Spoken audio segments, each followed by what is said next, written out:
Первое, что бросается в глаза в гардеробе бизнес-центра «Столица» – это много-много зеленых курток. И непонятно, где чья.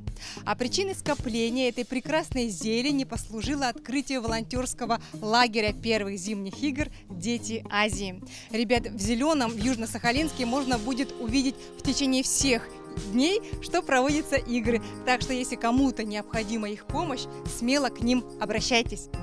Всего в играх задействуют 1000 волонтеров, большинство из них сахалинцы. И в Dream Team попали представители всех районов области. Вместе с ними организовать международные старты помогут жители Москвы, Новосибирска, Приморского края, а также Китая, Монголии и Кореи. С нашей республики на игры прибыло 15 волонтеров. И среди них Мария Емельянова, серебряный волонтер. Так красиво называют людей пожилого возраста, которые нашли смысл жизни в помощи другим. Приехала из Казани Галия.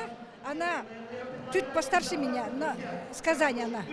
Ну, я сам, когда еще она не приехала, я была самый взрослый, пожилой волонтер.